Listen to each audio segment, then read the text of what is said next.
வணக்கம். மாநிலச் செய்திகள் வாசிப்பவர் ஜமீர் அக்தர்.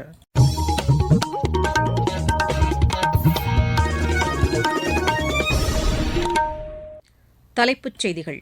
பாரிஸ் பாராலிம்பிக் போட்டியில் இந்திய வீரர்கள் தங்களது மிகச்சிறந்த திறமையை வெளிப்படுத்தியுள்ளதாக குடியரசுத் தலைவர் திருமதி திரௌபதி முர்மு பெருமிதம் தெரிவித்துள்ளார். இந்தியாவிற்கு வருகை தந்துள்ள அபுதாபி இளவரசர் ஷேக் ஹலீத் பின் முகமது பின் ஜயீத் அல் நஹ்யான் புதுதில்லியில் இன்று பிரதமர் திரு நரேந்திர மோடியை சந்தித்து பேசுகிறார். சரக்கு மற்றும் சேவை வரி குழுமத்தின் 54வது கூட்டம் மத்திய நிதியமைச்சர் திருமதி நிர்மலா சீதாராமன் தலைமையில் புதுதில்லியில் இன்று நடைபெறுகிறது. சாதி மத வேறுபாடுகளை வீழ்த்தும் வல்லமையும் அனைவரையும் ஒற்றுமைப்படுத்தும் வலிமையும் தமிழ் மொழிக்கு இருப்பதாக முதலமைச்சர் திரு மு.க.ஸ்டாலின் தெரிவித்துள்ளார். பாரிஸ் பாராலிம்பிக் போட்டிகள் வண்ணமிகு கலை நிகழ்ச்சிகளுடன் நிறைவு பெற்றன. இனி விரிவான செய்திகள். பாரிஸ் பாராலிம்பிக் போட்டியில் இந்திய வீரர்கள் தங்களது மிகச்சிறந்த திறமையை வெளிப்படுத்தியுள்ளதாக குடியரசுத் தலைவர் திருமதி திரௌபதி முர்மு தெரிவித்துள்ளார். அவர் வெளியிட்டுள்ள சமூக வலைதள பதிவில் இந்திய வீரர்கள் 29 பதக்கங்களை பெற்று சாதனை படைத்துள்ளதாகவும் குறிப்பிட்டுள்ளார். 2016ஆம் ஆண்டு நடைபெற்ற பாராலிம்பிக் போட்டியில் இந்திய வீரர்கள் 12 பதக்கங்களை வென்றதாகவும் 2020ஆம் ஆண்டு டோக்கியோவில் நடைபெற்ற போட்டியில் 19 பதக்கங்களை வென்றதாகவும் தற்போது கூடுதலாக 10 பதக்கங்களை வென்று இந்திய அணியினர் சாதனை படைத்துள்ளதாக அவர் கூறியுள்ளார். அவர்களது இந்த சாதனைக்கு உறுதுணையாக இருந்த குடும்பத்தினர், பயிற்சியாளர்கள் ஆகியோர்களை நினைத்து தாம் பெருமை கொள்வதாகவும் குடியரசுத் தலைவர் தெரிவித்துள்ளார். பல தடைகளை தாண்டி இந்த பதக்கங்களை வென்று காட்டியுள்ள ஒவ்வொரு வீரர் குறித்தும் நாம் அனைவரும் பேச வேண்டும் என்றும் இதன் மூலம் இளைஞர்கள் உத்வேகம் பெறுவார்கள் என்றும் திருமதி திரௌபதி முர்மு கூறியுள்ளார். பிரதமர் திரு நரேந்திர மோடியை இந்தியாவிற்கு வருகை தந்துள்ள அபுதாபி இளவரசர் ஷேக் ஹலீத் பின் முகமது பின் ஜயீத் அல் நஹ்யான் புதுதில்லியில் இன்று சந்தித்து உரையாடுகிறார். இரு நாடுகளுக்கு இடையேயான உறவுகளை மேலும் வலுப்படுத்துவது குறித்து இரு தலைவர்களும் விவாதிக்க உள்ளனர். அபுதாபியின் இளவரசராக பதவியேற்ற பின் முதல் முறையாக அவர் இந்தியா வந்துள்ளார். அவருடன் ஐக்கிய அரபு அமீரக அரசின் அமைச்சர்கள் மற்றும் வர்த்தக பிரதிநிதிகள், தொழிலதிபர்கள் வந்துள்ளனர். நாளை மும்பையில் தொழில்துறையினர் ஏற்பாடு செய்துள்ள கூட்டத்தில் அபுதாபி இளவரசர் கலந்து கொண்டு உரையாற்றுகிறார். இந்தியா ஐக்கிய அரபு அமீரகம் இடையேயான வர்த்தக மதிப்பு $85 பில்லியன் உயர்ந்துள்ளது. இந்தியாவுடனான 3வது பெரிய வர்த்தக உறவு கொண்டுள்ள நாடாக ஐக்கிய அரபு அமீரகம் திகழ்கிறது.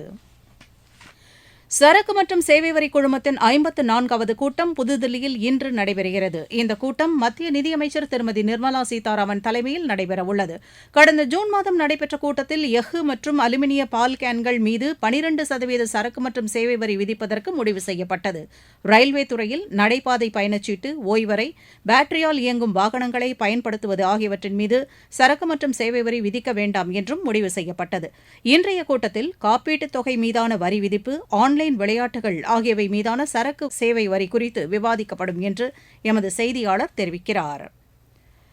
இந்தியா வளைகுடா நாடுகளின் கூட்டமைப்பு குழும வெளியுறவு அமைச்சர்கள் கூட்டத்தில் வெளியுறவுத்துறை அமைச்சர் டாக்டர் ஜெய்சங்கர் இன்று உரையாற்றுகிறார். ரியாதில் நடைபெறும் இந்த கூட்டத்தில் இந்தியா வளைகுடா நாடுகளுக்கு இடையேயான ஒத்துழைப்புகள் குறித்து விவாதிக்கப்படுகிறது. வர்த்தகம், முதலீடு, எரிசக்தி ஆகியவற்றில் வளைகுடா நாடுகள் மற்றும் இந்தியாவிற்கு இடையேயான ஒத்துழைப்புகள் குறித்து கலந்தாலோசிக்கப்படுகிறது. வளைகுடா நாடுகளில் சுமார் 90 லட்சம் இந்தியர்கள் வாழ்ந்து வரும் நிலையில் இந்தியா வளைகுடா நாடுகளுக்கு இடையிலான வெளியுறவு கொள்கைகள் குறித்தும் இக்கூட்டத்தில் விவாதிக்கப்படுகிறது. குரங்கு அம்மை நோயால் ஒரு இளைஞர் பாதிக்கப்பட்டு சிகிச்சை பெற்று வருவதாக மத்திய சுகாதாரத்துறை அமைச்சகம் தெரிவித்துள்ளது. இவர் சமீபத்தில் வெளிநாடு சென்று இந்தியாவிற்கு திரும்பியுள்ள நிலையில் அவரிடம் குரங்கு அம்மை நோய்க்கான அறிகுறிகள் காணப்பட்டதாகவும் பரிசோதனைக்கு பின்னர் குரங்கு அம்மை நோய் இருப்பது உறுதி செய்யப்பட்டுள்ளதாகவும் அமைச்சகத்தின் செய்திக்குறிப்பு தெரிவிக்கிறது. இந்த நோயால் பாதிக்கப்பட்டுள்ள நபரின் உடல்நிலை சீராக உள்ளதாகவும் அவருடன் தொடர்பில் இருந்தவர்கள் குறித்த தகவல்கள் திரட்டப்பட்டு வருவதாகவும் அந்த அமைச்சகம் கூறியுள்ளது. இந்த நோயால் பாதிக்கப்படும் நபர்களை தனிமைப்படுத்தி சிகிச்சை அளிப்பதற்கு தேவையான ஏற்பாடுகள் செய்யப்பட்டுள்ளதாகவும் இந்த நோய் அதிக அளவில் பரவாமல் தடுப்பதற்கு தேவையான நடவடிக்கைகளும் மேற்கொள்ளப்பட்டு வருவதாகவும் மத்திய சுகாதாரத்துறை தெரிவித்துள்ளது. நீங்கள் கேட்டுக்கொண்டிருப்பது மாநில செய்தி அறிக்கை. புதிய குற்றவியல் சட்டங்களின் சிறப்பு அம்சங்கள். இந்த புதிய சட்டங்கள் நீதியில் மட்டுமே கவனம் செலுத்துகிறதே தவிர தண்டனையில் அல்ல. பயங்கரவாத செயல் வரையறுக்கப்பட்டுள்ளது. சிறார்களுக்கு எதிரான குற்றச் செயல்களில் ஈடுபடுவோரை கடுமையாக தண்டிக்கும் சட்ட பிரிவுகள். 7 ஆண்டுகள் அல்லது அதற்கு மேற்பட்ட தண்டனைக்கான வழக்குகளில் தடயவியல் விசாரணை கட்டாயமாக்கப்பட்டுள்ளது. கைது செய்யப்பட்ட நபர் எல்லை வரையறையின்றி எந்த ஒரு நீதிபதி முன்பும் ஆஜர்படுத்தும் முறை.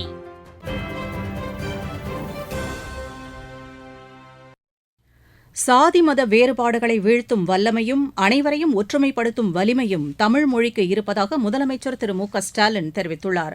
சிகாகோவில் நடைபெற்ற அமெரிக்க வாழ் தமிழர்கள் சந்திப்பு நிகழ்ச்சியில் கலந்து கொண்டு பேசிய அவர், வீழ்வது நாமாக இருப்பினும் வாழ்வது தமிழாக இருக்கட்டும் என்ற உணர்வுடன் உலகம் முழுவதும் தமிழர்கள் செயல்படுவதாக கூறினார். தகவல் தொழில்நுட்பத் துறையில் தமிழகம் முன்னணியில் இருப்பதாகவும் அவர் குறிப்பிட்டார். ஆண்டுக்கு ஒருமுறையாவது அமெரிக்க வாழ் தமிழர்கள் குடும்பத்துடன் தமிழ்நாட்டிற்கு வருகை தர வேண்டும் என்று முதலமைச்சர் வேண்டுகோள் விடுத்தார். தமிழர்கள் எங்கு பாதிக்கப்பட்டாலும் தமிழ்நாடு தாய் வீடாக இருக்கிறது என்ற உணர்வை தமது அரசு ஏற்படுத்தி வருவதாக அவர் தெரிவித்தார். கடந்த 3 ஆண்டுகளில் வெளிநாடுகளில் கல்வி மற்றும் வேலைவாய்ப்பிற்காக சென்று பல்வேறு பிரச்சினைகளில் சிக்கிக் கொண்ட 2398 தமிழர்களை மீட்டு தாயகம் கொண்டு வந்துள்ளதாக அவர் கூறினார். புலம்பெயர்ந்து வாழும் தமிழர்களுக்காக அயலக தமிழர் நல வாரியத்தை தமது அரசு உருவாக்கியுள்ளதாகவும் திரு மு க ஸ்டாலின் தெரிவித்தார்.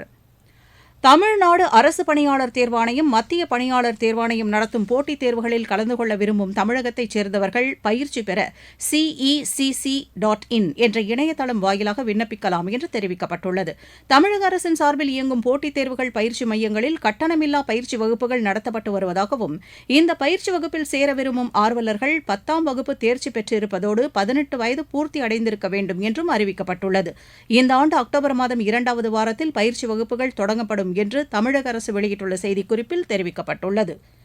தருமபுரி மாவட்டத்தில் 462 கோடி ரூபாய் செலவில் 1724 ஏக்கர் பரப்பளவில் சிப்காட் தொழில் பூங்கா அமைக்கப்பட உள்ளதாக தமிழக அரசு தெரிவித்துள்ளது.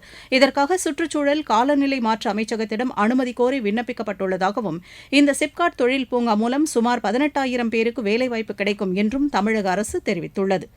மத்திய மற்றும் வடமேற்கு பகுதியில் நிலை கொண்டிருந்த காற்றழுத்த தாழ்வு மண்டலமானது மேற்கு திசையில் நகர்ந்து ஒடிஷா மாநிலம் பூரிக்கு தென்கிழக்கே நிலை கொண்டுள்ளது. இது ஆழ்ந்த காற்றழுத்த தாழ்வு மண்டலமாக மாறக்கூடும் என்றும், இதன் காரணமாக தமிழகம் மற்றும் புதுச்சேரியில் லேசானது முதல் மிதமான மழைக்கு வாய்ப்பிருப்பதாக சென்னை வானிலை ஆய்வு மைய இயக்குநர் திரு செந்தாமரை கண்ணன் தெரிவித்துள்ளார். மத்திய மேற்கு மற்றும் அதனை ஒட்டிய வடமேற்கு வங்கக்கடல் பகுதிகளில் நிலவிய காற்றழுத்த தாழ்வு மண்டலமானது வடமேற்கு திசையில் நகர்ந்து வடமேற்கு மற்றும் அதனை ஒட்டிய மத்திய மேற்கு வங்கக்கடல் பகுதிகளில் ஒரிசா மாநிலம் பூரிக்கு தென்கிழக்கே 150 கிலோமீட்டர் தொலைவில் நிலை கொண்டிருந்தது. இது தொடர்ந்து வடமேற்கு திசையில் நகர்ந்து ஆழ்ந்த காற்றழுத்த தாழ்வு மண்டலமாக வலுப்பெறக்கூடும். மேலும் இது தொடர்ந்து வடமேற்கு திசையில் நகர்ந்து 9ஆம் தேதி நண்பகல் வாக்கில் ஒரிசா மாநிலம் பூரிக்கு அருகே கரையை கடக்கக்கூடும். தமிழகம், புதுவை மற்றும் காரைக்கால் வானிலையை பொறுத்தவரை ஓரிரு இடங்களில் இடைமின்னலுடன் கூடிய லேசானது முதல் மிதமான வரை மழைக்கு வாய்ப்புள்ளது. சென்னை மற்றும் புறநகர் பகுதிகளில் ஒரு சில பகுதிகளில் இடைமின்னலுடன் கூடிய லேசானது முதல் மிதமான வரை மழைக்கு வாய்ப்புள்ளது. இருவரிச் செய்திகள். முப்படைகளின் ஒருங்கிணைந்த செயல்பாட்டுக்கான திட்டத்தை செயல்படுத்துவது குறித்து அதிகாரிகள் கூட்டம் புதுதில்லியில் உள்ள ராணுவ தலைமையகத்தில் இன்று நடைபெறுகிறது. ஜம்மு காஷ்மீரின் தோடா மாவட்டத்தில் லார்ட் வாசுகி நாக் 3 நாள் ஆண்டு திருவிழா நேற்று தொடங்கியது. ஹரியானா சட்டப்பேரவைத் தேர்தலில் காங்கிரஸ் சார்பில் போட்டியிடும் 9 பேர் கொண்ட வேட்பாளர் பட்டியல் வெளியிடப்பட்டுள்ளது.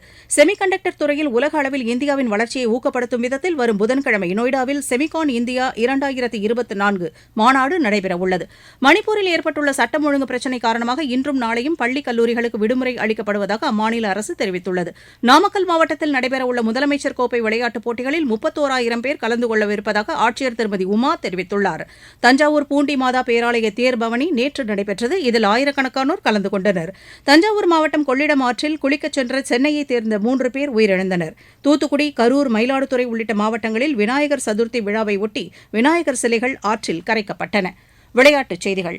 பாரிஸில் நடைபெற்ற பாராலிம்பிக் போட்டிகள் வண்ணமிகு கலை நிகழ்ச்சிகளுடன் நிறைவுற்றன. கனமழை பெய்தபோதும் எந்தவித தடையும் இல்லாமல் கலை நிகழ்ச்சிகள் நடைபெற்றன. இந்த போட்டிகளில் 168 நாடுகளைச் சேர்ந்த 4400 வீரர் வீராங்கனைகள் கலந்து கொண்டனர். பிரான்ஸ் நாட்டின் 76 வயதான இசைக்கலைஞர் ஜீன் மிக்கேல் ஜாரியின் இசை நிகழ்ச்சி அனைவரையும் கவர்ந்தது. அடுத்த பாராலிம்பிக் போட்டிகள் 2028ஆம் ஆண்டு லாஸ் ஏஞ்சல்ஸில் நடைபெறவுள்ளது. பாரிஸ் நகர மேயர் ஆனி ஹிடால்கோ பாராலிம்பிக் கொடியை லாஸ் ஏஞ்சல்ஸ் நகர மேயர் கேரன் பாஸிடம் ஒப்படைத்தார். இப்போட்டியில் இந்திய அணியினர் 7 தங்கம், 9 வெள்ளி, 13 வெண்கலப் பதக்கங்கள் என மொத்தம் 29 பதக்கங்களை வென்றுள்ளனர். ஆசிய குத்துச்சண்டை போட்டியில் இந்தியாவின் தீபாலி தாப்பா வெற்றி பெற்று சாதனை படைத்துள்ளார். ஐக்கிய அரபு அமீரகத்தில் நடைபெற்ற இப்போட்டியில் 33 கிலோ எடைப்பிரிவில் யுக்ரைன் நாட்டின் லியூ மில்டாவை வென்றார். 35 கிலோ எடைப்பிரிவில் இந்தியாவின் பூமி கஜகஸ்தானின் ஆசல் ஜலிம்பிகோவை வென்றார். மீண்டும் தலைப்புச் செய்திகள். பாரிஸ் பாராலிம்பிக் போட்டியில் இந்திய வீரர்கள் தங்களது மிகச்சிறந்த திறமையை வெளிப்படுத்தியுள்ளதாக குடியரசுத் தலைவர் திருமதி திரௌபதி முர்மு பெருமிதம் தெரிவித்துள்ளார். இந்தியாவிற்கு வருகை தந்துள்ள அபுதாபி இளவரசர் ஷேக் ஹலீத் பின் முகமது பின் ஜயீத் அல் நஹ்யான் புதுதில்லியில் இன்று பிரதமர் திரு நரேந்திர மோடியை சந்தித்து பேசுகிறார். சரக்கு மற்றும் சேவை வரி குழுமத்தின் 54வது கூட்டம் மத்திய நிதியமைச்சர் திருமதி நிர்மலா சீதாராமன் தலைமையில் புதுதில்லியில் இன்று நடைபெறுகிறது. சாதி மத வேறுபாடுகளை வீழ்த்தும் வல்லமையும் அனைவரையும் ஒற்றுமைப்படுத்தும் வலிமையும் தமிழ் மொழிக்கு இருப்பதாக முதலமைச்சர் திரு மு.க.ஸ்டாலின் தெரிவித்துள்ளார்.